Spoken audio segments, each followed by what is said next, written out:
Yorùbá ló sọ pé ikú tó yẹ kó bẹ́ni lórí bó bá ṣe ni ní fìlà, ṣebí ọpẹ́ ń ló yẹ ká dú. Ìṣẹ̀lẹ̀ eruùkù tó wáyé láìpẹ́ yìí, ibẹ̀ nìyá yìí ti dé. Màmá tẹ̀ ń wò nínú fídíò yìí, wọ́n wà nílùú eruùkù lọ́jọ́ tí ìṣẹ̀lẹ̀ burúkú tó wọnú ìwé ìtàn táwọn agbésùnmọ̀mí tí wọ́n wọnú ṣọ́ọ̀ṣì CAC nílùú náà tó wáyé. Màmá ṣàlàyé wípé bí nǹkan ṣe rí gan-an nílùú ọ̀hún, àwọn tí wọ́n pa, bí wọ́n ṣe gbé wọn lọ, àwọn tí wọ́n rí gbà padà àti bí wọ́n ṣe gba gbogbo wọn padà. Ọ̀rọ̀ kúnnú fídíò yìí. Wòlíì Daniel Adéníyì Ayọ̀ọ́lá lẹ̀ ń wò tó dọ̀bálẹ̀ fún ìyá wọn ni.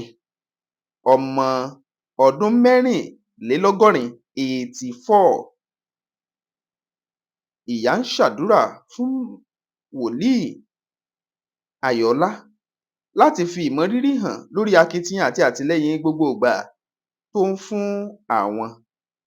Ṣùgbọ́n ní báyìí, wòlíì Daniel Ayọ̀ọ́lá fa ìyá wọn wọnú ọkọ̀ ní bí wọ́n ṣe sa gbogbo ipá láti gbé wọn wá láti ìlú eruùkù. Màmá dé, wọ́n láwọn náà sì ní ọ̀rọ̀ láti sọ fáwọn èèyàn àgbáyé lórí àwọn tó jẹ́ agbésùnmọ̀mí tí ń soró sọsẹ́ o. Ṣùgbọ́n ṣáájú, wọ́n sọ kíún, wọ́n sọ bíntín nínú ọ̀rọ̀ náà. Ẹ gbọ́. That's my mother. I'm the first born of this woman. Wọ́n ti jìyà lórí ọmọ púpọ̀ jù. Gbogbo nǹkan tí mo dà lónìí, ìyá tó jẹ́ kí n dà nílẹ̀. Ẹ ṣé màmá mo dúpẹ́. Afẹ́ràn mi, wọn ní ṣe ọ̀tá yín lágbára ẹ̀jẹ̀ Jésù. Ẹ ṣeun màmá, ẹ kú rìn. Ẹ kú rìn. Àti ìlú wo lẹ ti ń bọ̀ báyìí? Eruku. Níbi tí àwọn agbésùnmọ̀mí ti wá ṣọṣẹ́ lẹ́nu ọjọ́ mẹ́ta yìí, tí wọ́n pa èèyàn mẹ́ta, wọ́n lé èèyàn mẹ́ta náà pa, wọ́n dẹ̀ kó àwọn èèyàn lọ. Wọ́n ti kó wọn padà. Adúpẹ́. Wọ́n ti wà ń lọrin sìn. Sunday tí mo kúrò nílé tí mo wá síbí, tí mo wá sí Ìlọrin, nǹkan bíi around 4 sí 5 in the evening, òun ni wọ́n sọ tí mo gbọ́ sétí pé wọ́n ní wọ́n kó wọn padà. Ṣùgbọ́n ìlú kan tó jẹ́ ìsàpàdẹ́gbẹ̀ eruùkù wọn náà ti tó pa àwọn èèyàn pé. Eruùkù ni mo mọ̀. Àti tẹ̀rùkù náà fẹ́ sọ nípa ẹ̀. So Ìlọrin ni wọ́n wà tán ti ń tọ́jú wọn níbẹ̀. Bí mo ṣe gbọ́ ni o. Wọ́n lọ lẹ́nu àwọn èèyàn. But ìgbà tó wá di àárọ̀ yìí ni mo nítọ̀. Àwọn ọmọ mi náà wọ́n ti ń pè mí. Kínú wọn lè dùn pé wọ́n rí mi. Pé Ọlọ́run ṣe bẹ́ẹ̀ wà lálàáfíà sí lára àwọn tí wọ́n ṣàkọlù sí ti orí kó yín yọ kúrò bẹ́ẹ̀. Torí kì í ṣèjọ wọn nìkan. Kì í ṣèjọ wọn nìkan. Kì í ṣe apostolic church. Kì í ṣe CAC ẹnìkan. Àwọn tí mìíràn tó gbọ́ yìí wọ́n wà. Bí àwọn ẹkú àtòtí ẹ̀kọ́. Wọ́n tún lọ ń ṣe ìsìn pẹ̀lú wọn. Àwọn míì darapọ̀ mọ́ jọ́sìn yẹn. Wọ́n lọ ṣe ìsọjí. Àti ẹ̀ láwọn àlejò kankan náà bóyá wọ́n wà níbẹ̀. Àmọ́ mi ò débẹ̀. Fún àwọn information tá a ń gbọ́. Àmọ́ a dúpẹ́ lọ́wọ́ Ọlọ́run pé wọ́n kó wọn padà. A sì dúpẹ́ lọ́wọ́ Kwara State Governor náà àti Ààrẹ Tinubu. Bá a ṣe gbọ́ ni o, lọ́wọ́ wọn pé àwọn ló gbà wọ́n padà. Àwọn ló gbà wọ́n padà, àwọn ló sanwó òtúsílẹ̀ wọn tó náà sọ pé bí ọdún ẹ̀mí. Yóò mọ̀ nípa owó òtúsílẹ̀. Ó sọ pé àwọn ló gbà wọ́n padà. Ìjẹ́ bọ́ ṣe gbà wọ́n padà, ìyẹn wọ́n ní wọ́n ń tọ́jú wọn. Information tí mo ń gbọ́ nìyẹn. Àmọ́ mi ò fojú rí kankan bẹ̀. Torí ẹ̀yin ti kúrò níbẹ̀ tí yín báyìí. Mo ti kúrò. Ẹ ti kúrò níbẹ̀ tí yín. Ọlọ́run á ràn wọ́n lọ. Gbogbo Nàìjíríà Ọlọ́run á bá wa ṣẹ́gun. Àmín. Ọlọ́run á bá wa ṣẹ́gun, á bá wa tu wọn nínú. Àwọn tí inú bá ń bí, Ọlọ́run á bá wa tù wọ́n nínú. Ọmọ ìyá kan ni gbogbo wa ní bá a ṣe wà láyé. Ọmọ ìyá kan ni gbogbo wa bá a ṣe wà nínú ayé. Lẹ́yìn tí Ádámù àti Éfà. Ọmọ ìyá kan ṣoṣo ni gbogbo wa. Wọ́n torí Ọlọ́run, wọ́n kọ́ fọwọ́sowọ́pọ̀. kọ́kàn gbogbo àgbáyé kó balẹ̀ kán sì mọ̀ pé ìjọba ọ̀run ní gbogbo nǹkan ìjọba ọ̀run ní gbogbo nǹkan ìjọba ọ̀run ní gbogbo nǹkan Ọlọ́run sì mú gbogbo wa débẹ̀ láyé àti àlàáfíà àti onígbàgbọ́ àti onímùsùlùmí gbogbo wa ẹ jẹ́ ká ṣera wa lọ́kàn ẹ jẹ́ ká ṣera wa lọ́kàn Ọlọ́run á jẹ́ kí inú olúkúlùkù gbogbo wa kó dùn tí ilé tọ̀nà wa yóò dára. Àmín. Ẹ ṣeun màmá kí lorúkọ yín.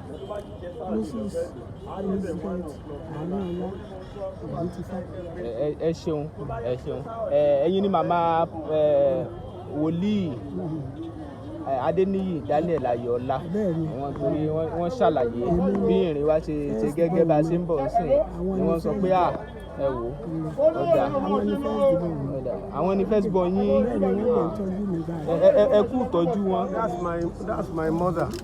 I'm the first born of this woman. Wọ́n ti jìyà lórí ọmọ púpọ̀ jù gbogbo nǹkan tí mo dà lónìí ìyá tó jẹ́ kí n dà ń lẹ̀ ẹ ṣé màmá mo dúpẹ́. Ọmọ yín náà fẹ́ràn ní wọn ní ṣe ọ̀tá yín lágbára ẹ̀jẹ̀ Jésù nípa tọ́kùnrin. Ẹ ṣeun màmá ẹ kú rìn. ẹ̀yin èèyàn wa mú kí yín Ọ̀dẹ̀ Òdùnbí Tóbi Fásùgbà ló kọ mi. Prophet Apostle Adéníyì Daniel Ayọ̀ọ́lá wọ́n ṣe kinní kan lórí ìṣẹ̀lẹ̀ tó wáyé ní ìpínlẹ̀ Kwara eléyìí tí wọ́n ti lọ kó ìjọ CAC ní Èrùkú. Màmá wọn wà ní inú ìlú náà léyìí tó jẹ́ wípé gbogbo ọ̀nà tó gbà wọ́n ni wọ́n fi lọ gbé ìyá wọn kúrò níbẹ̀ lérùkú. Now wọ́n gbé wọn wá pé káàbò tó nípọn kó lè dé sórí wọn ní agbègbè ibi táwọn sì wà yìí tó jẹ́ pé àlàáfíà bẹ̀ sì tún yàtọ̀ kò síbi tí àti mọ́ gbọ́ gbogbo rọ̀tìrọ̀tì àwọn agbésùnmọ̀mí agbébọn yìí. Mo fẹ́ béèrè àwọn nǹkan kan lọ́wọ́ wọn tó jinlẹ̀ tó sì ṣe pàtàkì kẹ́yìn náà tẹ́tí sí. Tóbi Fásùgbà ló kọ mí lẹ́ẹ̀kan sí. Bẹ́ńbẹ́yẹ́kẹ́ lẹ́ ń pè mí lónìí ẹ tún wò lónìí Bẹ́ńbẹ́yẹ́kẹ́. Apostle Daniel Adéníyì Ayọ̀ọ́lá mo kí yín ẹ kú dédé àsìkò yìí. Ẹ ṣé olóòtú mo dúpẹ́ lọ́wọ́ yín gbogbo èèyàn tó ń gbọ́ wa káàkiri gbogbo àgbáyé ní orúkọ mi ò yí padà Daniel Ayọ̀ọ́lá náà ni. Fídíò táwọn èèyàn ń wò tán máa wò nínú fídíò yìí tó ń ṣàfihàn bẹ́ẹ̀ ṣe dọ̀bálẹ̀ fún màmá nígbà tí ẹ fẹ́ gbé màmá ẹ dọ̀bálẹ̀ fún wọn ẹ gbé ìyá yín wọ́n súre fún yín ẹ gbàre lẹ́nu wọn gbogbo àwọn akitiyan yẹn ń fi hàn wípé ẹ ní ìfẹ́ òbí tó bí yín níbi táwọn kan ti ń ta ìyá tàbí bàbá tó bí wọn nù. Kí ló kọ́kọ́ sún yẹn wá? Ẹ ṣé gan Yorùbá sọ wípé ẹ̀yin Yorùbá sọ wípé onígbá ló pe gbá ẹ̀ tá fi ń pè lẹ́kùn fọ̀ tó bá dẹ̀ pé ní ìgbà ìyẹn wọ́n á bá fi kó yán ni èmi ń tèmi láti kékeré mo ṣe máa ń dọ̀bálẹ̀ fún ìyá mi nìyẹn bí mo ṣe máa ń ṣe pẹ̀lú ìyá mi láti lé nìyẹn òun náà ló jẹ́ kó máa júṣe kó máa júnà fún mi láyé. Bẹ́ẹ̀ ni àṣírí kan dẹ̀ wà táwọn yóò mọ̀ ṣe mọ̀ pé Bíbélì sọ wípé bọ̀wọ̀ fún bàbá àti ìyá rẹ kí ọjọ́ ẹ kó lè pẹ́. Now nínú gbogbo òfin tí Ọlọ́run fún ènìyàn bọ̀wọ̀ fún bàbá àti ìyá ẹ ló fi blessing attach sí. Ìwọ kò gbúdọ̀ jalè ìwọ kò gbúdọ̀ ṣe kinní kan ìwọ kò gbúdọ̀ ṣàgbèrè kò fi blessing sí o. Bọ̀wọ̀ fún bàbá rẹ àti ìyá rẹ kí ọjọ́ rẹ kó lè pẹ́ lórí ilẹ̀ tí Olúwa dá fún ọ. Ọjọ́ ò dẹ̀ lè pẹ́ lórí ilẹ̀ lásán Ọlọ́run á tún fi ìkún sí. Ọlọ́run tó máa fi ìkún sí. Then ọkùnrin kan wà tẹ́ bá rántí ní àtijọ́ wọ́n pè ní Fáráò. Nínú research tí a gbọ́ lórí ọ̀rọ̀ Fáráò wọ́n ní bó Fáráò ṣe ga tó láyé orí ìkúnlẹ̀ báyìí ló ti ń gbóúnjẹ fún ìyá ẹ̀. Ìyá wa ó ní ò jẹ́ káwọn ọmọ Ísírẹ́lì ráyè tètè rí mú tipẹ́tipẹ́ ọba Fáráò ti Íjíbítì. So àwọn tó mọ àṣírí yẹn wọ́n mọ bó ṣe ń lọ. Yàtọ̀ sí pé ọ̀bọ̀wọ̀ fún bàbá yẹn àti ìyá yẹn èmi àti bàbá mi ó níbi tí ọwọ́ ò ti wọra wọn tẹ́lẹ̀ ṣùgbọ́n despite the fact of the problem I had with my father I did something which nobody did it nígbà pé which nobody has ever done nínú family wa.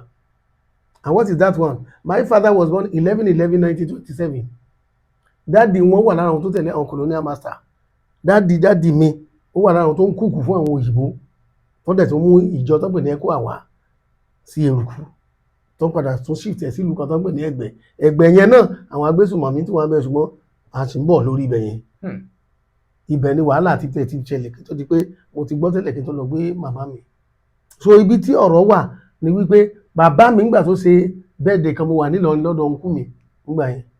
Ọ̀nkú mi yẹn wọ́n pè wọ́n ní Moses Oyediran Oguntifa. I was living with him in his house ńgbà yẹn. I went ńgbà tí mo ti rí pé 11/11 of that year I have to go mo wá lọ pé àmàlà ní dáàdì mi láìkì jù woman kan wọ́n ń pè ní Mama Paul dáàdì tí mo sọ èkó ebi pa ní gbogbo ẹ ṣe mí o mo ti mí nẹ mo lọ ra àmàlà sínú kúlà àti àwọn ògúnfẹ̀ àti kíná burúkú ẹ̀ gbọ̀kọ̀tọ̀ mo dẹ̀ gbé dání ńlá náà báyìí mo sì pàdé dáàdì mi lẹ́nu ọ̀nà wa wọ́n ń pè bẹ́ẹ̀ ní Niger Road nínú ọ̀nà happy birthday sà ó ní ṣé ọmọ bẹ́ẹ̀ dé mi ni mo ní bẹ́ẹ̀ sà wọ́n ní wáyé wọ́n nígbà tí mo ń gbé Èrùkú ẹ̀gbọ́n wọn kan wà tó ń pè ní bàbá Ìlọrí Ògúntifá ibẹ̀ ni grandfather wa kọ gbogbo birthday sàgẹ́ ní wọn tọkọ sí ibẹ̀ ni mo ti mọ̀ pé my daddy was born in 11/11/1927 wọ́n ló kárì wọ́n ní mo fẹ́ rí yín dáàdì wọ́n ní òkè àdẹ̀wọ̀n ilé mo ní mi ò ní nǹkan tí mo lè fún yín àmàlà ni wọ́n ní adé ò ṣe gan-an mo kárì ó lè rántí mi àmọ́ ní ẹni kí ni wọ́n á fẹ́ ṣe fún ẹ bá ní kò sí kàtẹ́ lè ṣe fún mi pé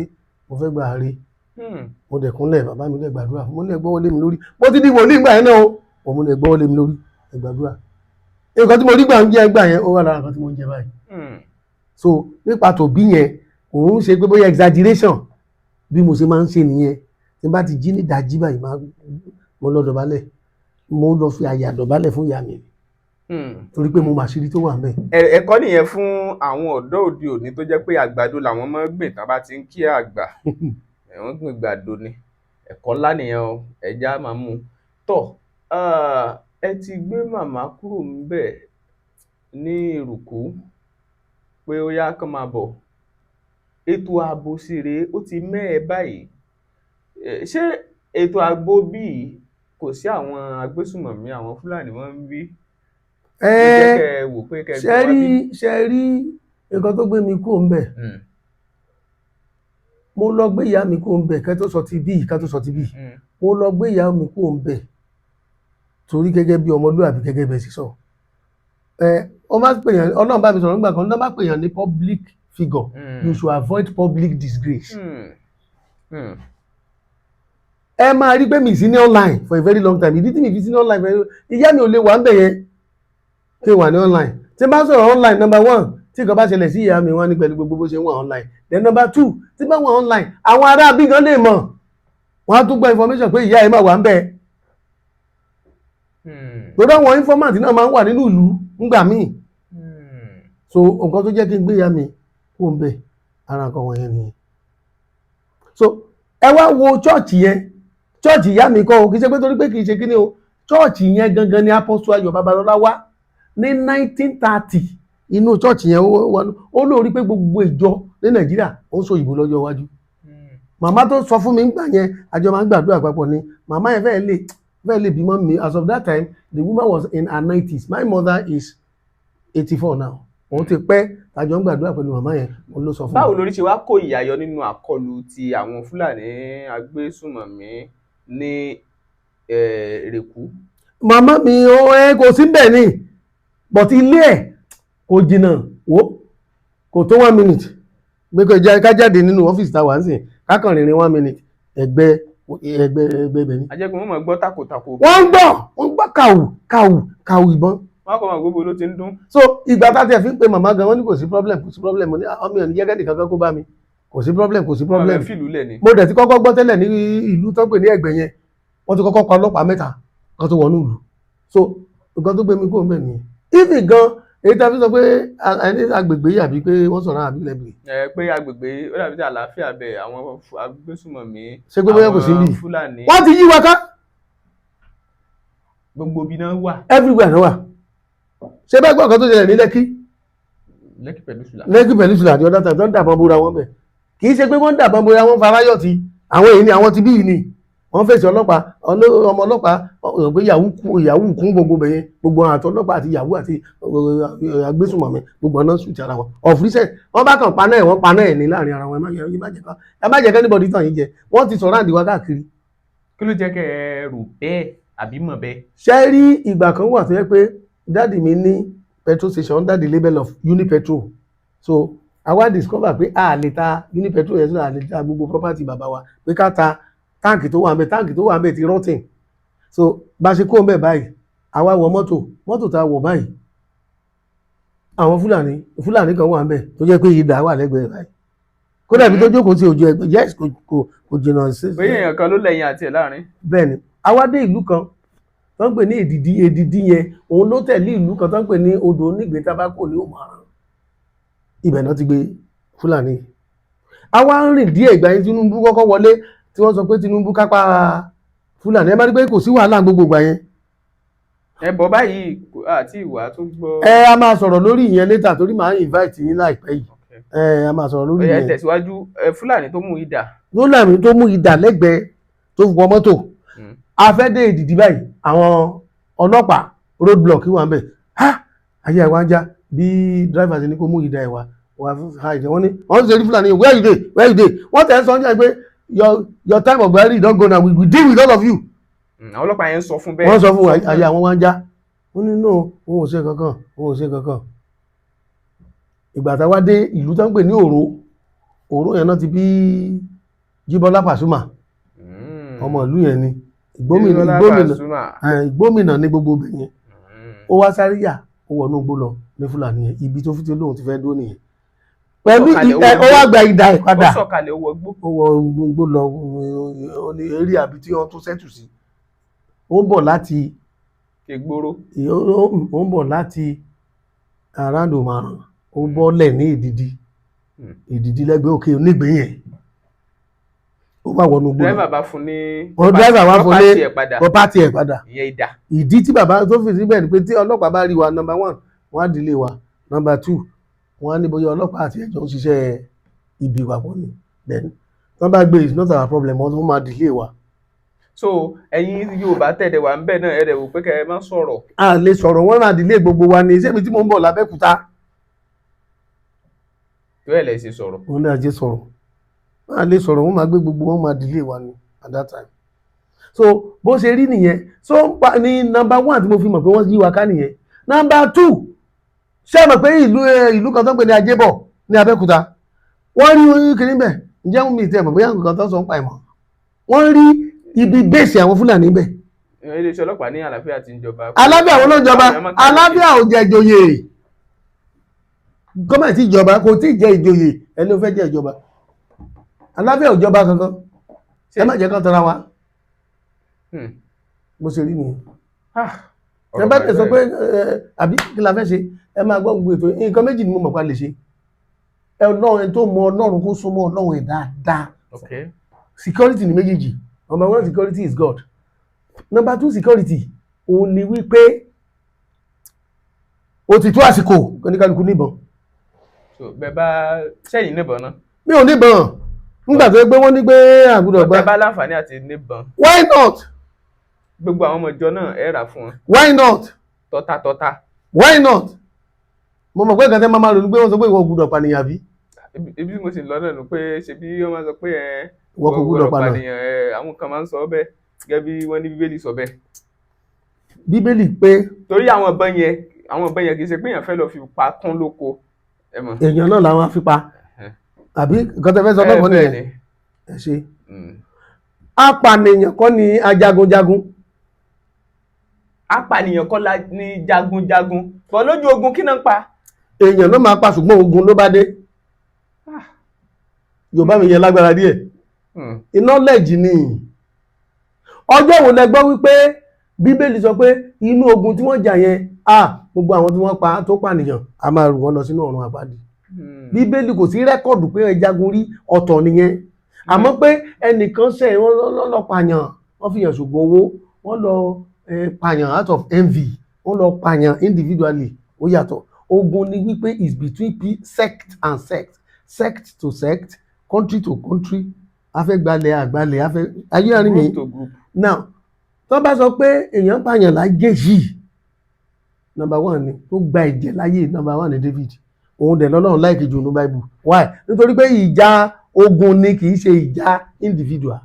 A jẹ́ wípé pẹ̀lú nǹkan tán ní nínú ẹ̀sìn Mùsùlùmí, àwọn kan sọ Okay. torí pé wọ́n ní téèyàn bá ń ja àwọn ìjà pé wọ́n ní àwọn ìjà ṣé jihad àbí nǹkan wípé inú Ọlọ́run ó tún máa dùn sí irú èèyàn bẹ́ẹ̀. Ìyẹn yàtọ̀. ṣérú yẹn ni irú eléyìí tẹ́yìn náà sọ yìí. Ó yàtọ̀ torí pé àwọn tó ń bá jà àwọn èèyàn ò bá wọn jà, wọ́n ń bá wọn jà láti sọ wọ́n di ẹ̀sìn tí wọ́n ní.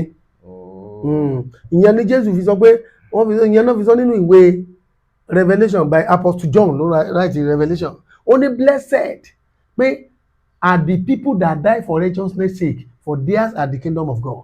Ó dẹ̀ sọ pé only the voice of the prophet and saints that they slew are crying to God. Àwọn wọ̀nyẹn ló máa kọ́kọ́ dọ́run, àwọn tó pa tó sọ pé kó deny Jésù tó kọ̀ tí ò deny Jésù yẹn, òní Bíbélì sọ pé máa kọ́kọ́ déjọba ọ̀run. So gbogbo kíní wọ̀nyí knowledge ni ó matter. Ó ní àwọn èèyàn ń ṣègbé torí pé wọn ò ní ìmọ̀. So àwọn ẹni tí wọ́n pa for righteousness sake ó yàtọ̀. So but ń sìn ó ti di pé ó fẹ́ gba ilẹ̀ mi, ó ti di pé torí ohun àlùmọ́nì wà, gbogbo yẹn la máa sọ later. Ó dà, ẹ ṣeun, ẹ jẹ́ kí a máa lọ lórí ètò níbi adé yìí. Àwọn míì lè fẹ́ pè yín, kán fẹ́ kàn sí yín, kán fẹ́ gbàmọ̀ràn, kán fẹ́ gbàdúrà, ẹ pe nọ́mbà yín síta. Nọ́mbà mi ni 0803 114 50 0803 111 4450 lórí Instagram Ayọ̀ọ́lá Daniel, lórí Facebook Ayọ̀ọ́lá Daniel TCMC, lórí TikTok ẹ máa bá mi ní Apostle Adeniyi _20 or Danad. So bó ṣe rí yẹn, then at the same time ṣe wọ́n pé màmá mi tẹ́ ẹ rí yẹn ìgbà tí mo wà ní secondary school àwọn náà lọ secondary school. Yes, kan tó dẹ̀ fa ni wípé mọ́mì mi primary school sat ló ní nígbà tí dáàdì mi fẹ́, educationist ní dáàdì mi. My daddy was a lecturer in secondary school. As a matter of fact, when my daddy started, àwọn òyìnbó ló train dáàdì mi. Mo máa ń gbé ọ̀dọ̀ àwọn òyìnbó lọ́dọ̀ ẹ̀gbọ́n màmá wọn kan tó ń pè ní Pa Awósọ yẹn ń gbé ìlú tó ń pè ní Básítà. So àwọn yẹn wà very close sí òyìnbó, àwọn ló mú dáàdì mi. Dáàdì mi dàbí òyìnbó nígbà yẹn, very handsome man. So àwọn ló train dáàdì mi. My daddy spoke English was like a Western person. Dáàdì mi bá ń sọ òyìnbó máa dàbí àwọn òyìnbó gangan ni. So nǹkan tí mo try to drive out is that nígbà yẹn my own grandmother, màmá tó bí mọ́mì tèmi, pẹ̀lú grandfather mi pẹ̀lú mọ́mì dáàdì mi, they are friends. Nǹkan kan ṣẹlẹ̀ láàrin first wife dáàdì mi at that time pé my mother did not meet her at all. As a matter of fact, family issue nìyẹn, because my mother said she couldn't stay with my dad at that time until the first wife comes. Yeah. Irú obìnrin bíi tí wọ́n tún sọ wọ́n o. Bọ́lá ṣe dá oníkálukú ọ̀tọ̀ọ̀tọ̀ ayé ọ̀dọ̀ àwọn míì tí ò understand gbogbo story yẹn, oníkálukú kan máa sọ story. Wọ́n sọ this is one of the reasons tí mo fi ní kí màmá mi tiẹ̀ kó ń bẹ̀. I don't, from time láti ilẹ̀, I don't even want my mother to be there again. Ìlú tó dání, are you get what I'm saying? And that's where I was brought up. Ìlú tó dání. This is mo mọ story ìlú yẹn gan. When I was staying with my grandmother, do you know that àwọn Fúlàní wọ́n ti wá bẹ̀rẹ̀ rí about 300 years ago. Tó ti kó àwọn èèyàn, wọ́n kó àwọn èèyàn lọ 11 people ló kù pẹ̀lú ajá kan. The same Fúlàní yìí. Fúlàní are very very brutal. Ibi tí wọ́n bá dé wọ́n bá bẹ̀ jẹ́ ni. Tòlótòló tí mò ń sìn lénìí, mo jogún ẹ̀ látọ̀dọ̀ grandmother mi. Grandmother mi ń sìn tòlótòló. Mo ní àwọn tòlótòló tí mò ń sìn. Wọ́n bá mi take care ní Abẹ́òkúta mi. So ọ̀nà máa ràn wá lọ́wọ́. Ẹ ṣeun, ẹ já máa ṣe lọ. Security yẹn ló ṣe pàtàkì. Ẹ já máa ṣe lọ. Apostle Daniel Adeniyi Ayọ̀ọ́lá, ẹ ṣeun o. Tó Fásùgbà ló kọ mi, Bẹ́mbẹ́yẹ́kẹ́ lẹ́ ń pè mí lónìí, ẹ ti wò lóní Bẹ́mbẹ́yẹ́kẹ́. Ẹ máa pín fáwọn ẹlòmíì, kẹ́ ẹ lọ sí ojú òpó ìfìrù ẹni ẹ̀sìn comment section kámẹ́rò yín. Ẹ máa pín, kẹ́ máa wò, kẹ́ máa share lóní Bẹ́mbẹ́yẹ́kẹ́. Ẹ̀yin èèyàn wa nílé lóko, orúkọ mi ni Tóyọ̀sí Adésànyà, òṣèré orí ìtàgé ni mí. Bẹ́mbẹ́yẹ́kẹ́ TV, ẹ máa wò ó ta lẹ́nu. Kí lẹ̀ ń fẹ́ tẹ̀ bá ń bẹ̀? Ṣé current affairs ni? Àwọn nǹkan tó ń ṣẹlẹ̀ pẹ̀lú ìgbàlódé, bí gbogbo nǹkan ṣe ń lọ sí àṣà àti ìṣe, Bẹ́mbẹ́yẹ́kẹ́ TV ni. mo endorse ẹ̀.